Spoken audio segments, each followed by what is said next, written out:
अभी सभी की एग्ज़ाम होने वाले हैं, एग्ज़ाम बहुत नज़दीक है। एग्ज़ाम में सिर्फ 1 से 1.5 महीना ही बचा है और एग्ज़ाम की कुछ भी तैयारी नहीं हुई। डर लग रहा है कि क्या होगा।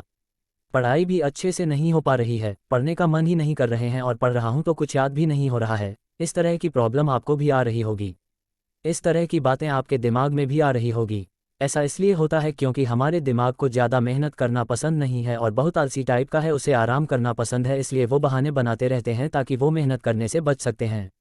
लेकिन आज के बाद आपको बेवकूफ़ नहीं बनना है। तुम अपने दिमाग के गुलाम मत बनो, बल्कि दिमाग को अपना गुलाम बनाओ, फिर देखो कैसे पढ़ाई में मन लगता है। देखो एग्जाम में सिर्फ 1 से 1.5 महीने का टाइम ही बचा है। तुम्हें जो करना है इसी 1 महीने में करना है। अगर तुमने इसे 1 महीने कड़ी मेहनत ना की तो तुम्हारा रिजल्ट तो खराब हो गई, साथ ही तुम्हारे पूरे 1 साल का समय ही बर्बाद हो। और समय की कीमत क्या होती है ये तो तुम्हें अच्छे से पता होगा। अगर तुम्हें समय की कीमत नहीं पता है तो तुम अपने पापा से पूछना कि समय की कीमत क्या है, तुमने पूरे साल क्या किया।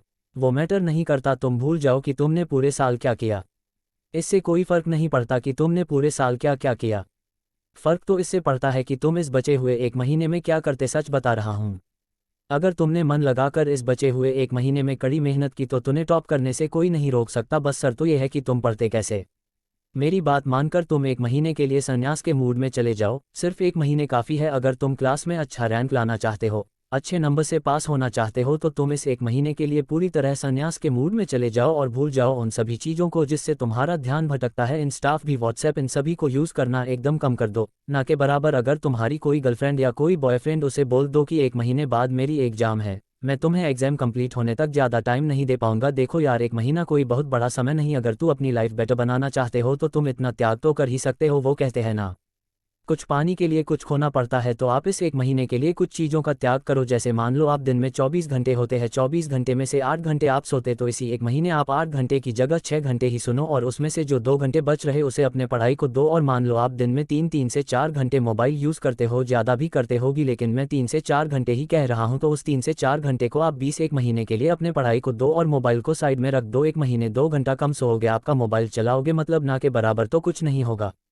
ये कोई बहुत बड़ी बात नहीं, तुम कर सकते हैं। और अपनी मेहनत आज से ही आप शुरू कर दो क्योंकि ज़्यादा टाइम नहीं बचा है। इसी 1 से 1.5 महीने में तुम्हें बहुत सारी पढ़ाई करनी है, तुम्हें एग्ज़ाम की तैयारी बहुत अच्छे से करनी है। और एक बात, अगर तुम एग्ज़ाम की तैयारी अच्छे से करना चाहते हो तो तुम किसी को मत बताओ कि तुम एग्ज़ाम की तैयारी करने वाले। तुम एकदम खामोशी से अपने एग्ज़ाम की तैयारी शुरू कर दो, किसी को बिल्कुल ही पता ना चले कि तुम एग्ज़ाम की तैयारी कर रहे हो। बाहर तो बाहर, घर वालों को भी ठीक से पता न चले कि तुम बहुत अच्छे से एग्जाम की तैयारी कर रहे हो। मैं ऐसा इसलिए कह रहा हूँ क्योंकि कई लोग ऐसे होते हैं, हर घर वालों को छोड़, जो तुम्हें कभी भी आगे बढ़ते हुए नहीं देखना चाहते। वो चाहते हैं कि तुम सबसे पीछे रहो, इसलिए चुपचाप किसी को बिना बताए अपनी जीत की तैयारी करोगी। एग्जाम हॉल में अपनी पूरी तैयारी के साथ बिंदास जाओ और एकदम मस्त एग्जाम देकर आप मान लो कि तुम्हारा एग्जाम एकदम मस्त गया, तुमने कड़ी मेहनत, बहुत अच्छा एग्जाम दिया। जम के बाद जैसे ही रिजल्ट का डेटा या तुम नॉर्मल बंदे की तरह ही स्कूल में एंट्री करो, नॉर्मली एकदम जैसे कि तुम्हें कुछ पता ही ना हो, ऐसा कि लोगों को लगे इसका तो फर्स्ट डिवीजन भी नहीं आएगा, मेरा आएगा फर्स्ट डिवीजन, ये वही सेकंड डिवीजन में पास हो जाएगा, ऐसा लगे लोगों को। लेकिन उस दिन पूरे स्कूल में टॉप करके पूरे स्कूल को हिला दो, जिससे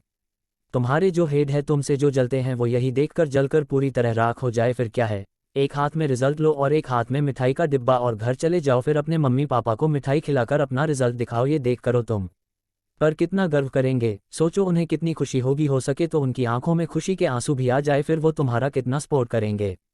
वो भी तो चाहते हैं कि हमारा बेटा है, हमारी बेटी कुछ करके दिखाएं। तुम्हारा इतना अच्छा रिजल्ट देखकर उन्हें इतनी खुशी होगी कि वे गर्व के संग अपना सिर ऊंचा करके सबको बताएंगे कि मेरा बेटा या मेरी बेटी पूरी स्कूल में टॉप। क्या तुम नहीं चाहते कि लोग तुम्हारी इज्जत करें, तुम्हारे जो मम्मी पापा हैं उनकी इज्जत करें? देखो यार, पढ़ाई सिर्फ जॉब के काम ही नहीं आती, बल्कि पढ़ाई हर उस फील्ड में, हर उस क्षेत्र में काम आती है। जी फील्ड में तुम जाना चाहते हो, इसलिए पढ़ाई करो और मन लगाकर अच्छे से पढ़ो। कम से कम तुम इतनी पढ़ाई कर लो जिससे तुम्हें किसी दूसरे इंसान के सामने झुककर रहना ना पड़े। मैं उम्मीद करता हूँ कि तुम मेरी बातों को समझ गए हो और आज से ही मन लगाकर पढ़ोगी और अपनी एग्जाम के अच्छे से तैयारी करोगे। जब भी तुम्हारा मन भटकता है तो तुम कोई एक भी मोटिवेशनल वीडियो ऐसे उठाकर देख लो, कोई अच्छा मोटिवेशनल सॉन्ग सुन लो और तुरंत अपने पढ़ाई के लिए बैठ जाओ। तुम कभी भी बैठ कर पढ़ाई मत करना, तुम एक टेबल लेना और चेयर में बैठ के पढ़ना, जिससे तुम्हारा अच्छा बनेगा और पढ़ाई में मन भी अच्छा लगेगा। तो देखो यार, पढ़ाई अच्छी स्टार्ट कर दो क्योंकि एग्जाम में ज़्यादा टाइम नहीं बचा है। तुम इसे 1 महीने में बहुत अच्छे से तैयारी कर सकते हो अगर तुम करना चाहो। मैं उम्मीद करता हूँ कि तुम मेरी हर एक बात समझ गई होगी और तुम आज से ही अपने एग्जाम की तैयारी अच्छे से करोगे। बेस्ट ऑफ ऑल, अपनी एग्जाम की अच्छी तैयारी करो।